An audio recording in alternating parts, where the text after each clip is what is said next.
दोस्तों इनसे मिलिए, ये हैं हमारे देश के रेल मंत्री अश्विनी वैष्णव।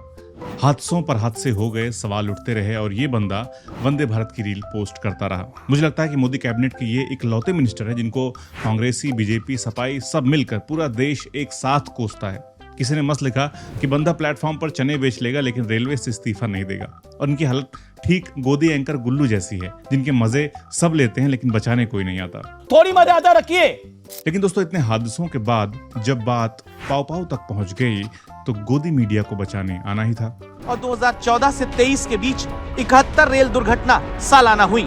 मतलब अब आज तक वाले इस घटियापन पर उतारू हो गए हैं कि क्योंकि पहले की सरकार में ज्यादा हादसे हुए थे इसलिए बीजेपी के पास हक है अभी और हादसे हो जाएं तो भी उनसे सवाल नहीं पूछे जाने चाहिए, क्योंकि पहले भी तो एक्सीडेंट्स हुए हैं। मैं ये भी नहीं कह रहा हूं कि तब और अब की टेक्नोलॉजी में कितना अंतर आ चुका है। मैं बस सोच रहा हूं कि हमारे देश में ये व्हाट अबाउट ट्रिक कब तक चलेगी। हर चीज के लिए सेम लॉजिक तब कहां था जब वो हुआ था। और जरा आज तक की और इंडिया टीवी की हेडलाइन देखिए, जिम्मेदार कौन है।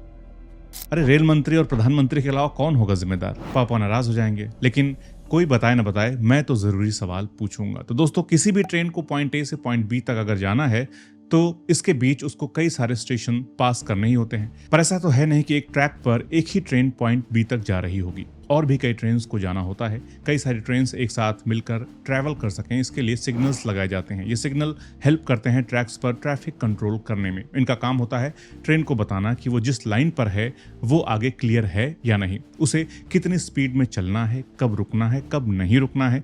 इस तरह एक ही लाइन पर थोड़ी थोड़ी दूर पर कई ट्रेन्स एक साथ सेफली चलती रहती हैं।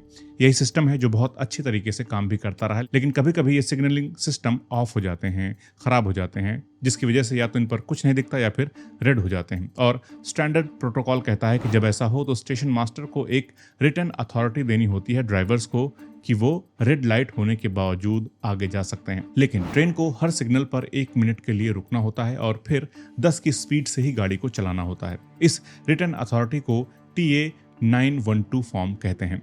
वेस्ट बंगाल में रंगापानी एक रेलवे स्टेशन है। जब वहां कंचनजंगा एक्सप्रेस पहुंची तो देखा कि सिग्नल काम नहीं कर रहे, इसलिए ट्रेन के ड्राइवर्स को स्टेशन मास्टर से अगले 10 सिग्नल्स पास करने की वही रिटर्न अथॉरिटी मांगनी पड़ी और गाड़ी आगे बढ़ा दी गई। इसके बाद इस स्टेशन पर एक मालगाड़ी आई, उसे भी रिटर्न अथॉरिटी दे दी गई प्रोटोकॉल के साथ अगले 10 सिग्नल को पास करने की। लेकिन मालगाड़ी के ड्राइवर ने प्रोटोकॉल फॉलो नहीं किया, यानी हर सिग्नल के बाद वो जो 10 किलोमीटर वाली लिमिट थी उसे तोड़कर ड्राइवर ओवर स्पीडिंग करके ट्रेन को चला रहा था। लेकिन आगे चल रही कंचनजंगा एक्सप्रेस का ड्राइवर सारे प्रोटोकॉल फॉलो करता हुआ धीरे धीरे चल रहा था।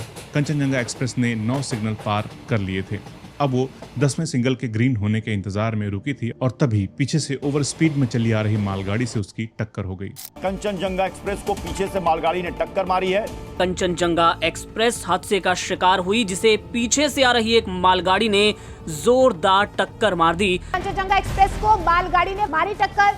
अब दोस्तों ये जो एक्सीडेंट हुआ इसके लिए कहा जा सकता है कि मालगाड़ी वाले ड्राइवर की गलती है, ह्यूमन एरर है। लेकिन बात इतनी सीधी दरअसल है नहीं। इसमें टेक्निकल फॉल्ट भी है, सरकार का भी फॉल्ट है, क्योंकि अगर सिग्नलिंग सिस्टम सही से काम कर रहे होते तो ये नौबत ही नहीं आती। और ये सरकार की तो पूरी तरह से नाकामी है। रेलवे में 3 लाख वैकेंसीज हैं जिसे रेल मंत्री नहीं भर रहे हैं। इसमें से 1,70,000 वैकेंसी वो हैं जो रेलवे की सेफ्टी से जुड़ी हुई हैं, जैसे ट्रैक्स को चेक करने वाले, टेक्नोलॉजी की ऑडिटिंग करने वाले, सिग्नल ठीक करने वाले। और सोचिए कि सिग्नल ठीक होता तो शायद ये हादसा पूरी तरह से टाला जा सकता था। अब काम करने वाले कम हैं तो जो बाकी रेलवे में काम करने वाले हैं उनको ज्यादा काम करना पड़ता है। जैसे ड्राइवर्स 9-9 घंटे तक बिना अपनी कुर्सी से हिले ट्रेन को ड्राइव करते रहते हैं। ऐसी सिचुएशन में ड्राइवर्स की मानसिक स्थिति समझने की कोशिश कीजिए। टेक्निकल स्टाफ को भी दिक्कतों का सामना करना पड़ता है। कुल मिलाकर ट्रेन से ट्रैवल करने वालों की सेफ्टी को पूरी तरह से नजरअंदाज कर रही है बीजेपी सरकार और ये रेल मंत्री।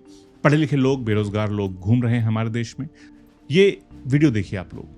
तो कवच एक ऑटोमेटिक ट्रेन प्रोटेक्शन की टेक्नोलॉजी है। इसमें क्या होता है, मान लीजिए 2 ट्रेन्स हैं, दोनों ट्रेन्स अगर सेम ट्रैक पे अगर बाई चांस गलती से भी आ गई तो पास में आती है, उससे पहले कवच उसमें ब्रेक लगा देगा और उनको रोक लेगा, तो एक्सीडेंट नहीं होएगा। ये हमारे रेल मंत्री अश्विनी वैष्णव जी हैं जो बता रहे हैं कि कैसे इंडियन ट्रेन्स में कवच सिस्टम टेस्ट कर लिया गया है। अब सब ट्रेन में लगा दिया जाएगा, जिससे अब कभी ट्रेन का एक्सीडेंट नहीं होगा, क्योंकि ये सिस्टम जब एक ही ट्रैक पर दो ट्रेन एक साथ चल रही होती हैं और उनकी टक्कर होने वाली होती है तो कवच पायलट के बिना भी ब्रेक्स लगा देता है, जिससे ट्रेन रुक जाती है। लेकिन आप मजे की बात जानते हैं, अभी तक हमारे देश में सिर्फ और सिर्फ 2% ट्रेन में ही ये सिस्टम इंस्टॉल किया गया है। लेकिन वीडियो बनाकर मंत्री जी ने पूरा माहौल बना दिया था। हमें भी लगा था कि अब ट्रेन हादसों के दिन गुजर गए, लेकिन वही बात की, रीलबाजी की और निकल लिए। लोगों की जान की परवाह अब कौन करे।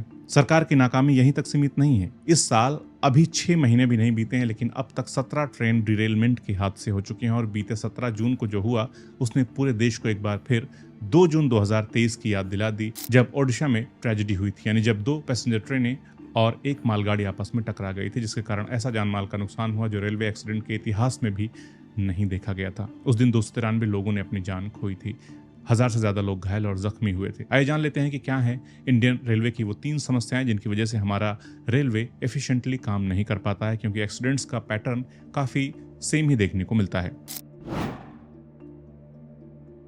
दोस्तों, अभी पिछले साल अक्टूबर में हुए आंध्र प्रदेश के रेलवे एक्सीडेंट के पीछे भी यही कहानी थी। वहां पायलट ने सिग्नल ओवरशूट किया, यानी रेड होने के बावजूद ब्रेक नहीं लगाए और इसी वजह से आगे खड़ी ट्रेन से जाकर उसकी गाड़ी टकरा गई। वहां पर भी कवच सिस्टम नहीं मौजूद था। पर हैरानी वाली बात तो यह है कि जो पैसा मोदी सरकार ने 2017 के दौरान रेलवे सेफ्टी के लिए दिया था, उसका इस्तेमाल किया गया गार्डन बनवाने में, स्टाफ को बोनस देने में, कर्मचारियों को तनख्वाह देने में। इतना ही नहीं, हर साल 30,000 करोड़ रुपए तक का फंड इंडियन रेलवेज की सेफ्टी को मेंटेन करने के लिए दिया जाता है। पर कैग की कई रिपोर्ट्स में ऐसा सामने आया है कि इन फंड्स का या तो गलत इस्तेमाल हुआ या यूज ही नहीं हुआ। भारत के पास आप जानकर हैरान रह जाएंगे कि दुनिया का सबसे चीपेस्ट ATP सिस्टम है, यानी कवच सिस्टम, जो 50 लाख की प्राइस में 1 किलोमीटर के ट्रैक पर बिछाया जा सकता है। इसके बावजूद हम इसको आज तक यूटिलाइज नहीं कर सके हैं। इतनी पुअर मैनेजमेंट हुई है फंड्स की जिसकी इंतहा नहीं, और ये भी तब जब रेलवे घाटे के सौदे में चल रहा है। यही है सबसे बड़ी समस्या कि जो फंड्स मिलते हैं उनका गलत इस्तेमाल हो रहा है। दोस्तों, इंडियन रेलवे इस दुनिया की चौथी सबसे बड़ी रेलवे नेटवर्क्स में से एक है, जो हमारे देश के साथ साथ हमारे पड़ोसी मुल्क यानी बांग्लादेश, नेपाल, पाकिस्तान, इन तक भी जाती है। ये नेटवर्क 70,000 किलोमीटर की ट्रैक लाइन से जुड़ा है, जिस पर हर दिन 18,000 ट्रेनें चलती हैं और तो और आए दिन 2.5 करोड़ भारतवासी इन ट्रेन से ट्रैवल करते हैं। यही वजह है कि जो भारत में लगभग हर तीसरी ट्रेन ओवरक्राउडेड है। इस वीडियो को देखिए, लोग टॉयलेट तक में सफर करने के लिए रेडी हैं। रेल मंत्री शायद बिजी होंगे रील बनाने में, क्योंकि उनके अलावा सबको खबर पहुंच चुकी होगी कि हम आबादी के मामले में नंबर 1 पर आ गए हैं।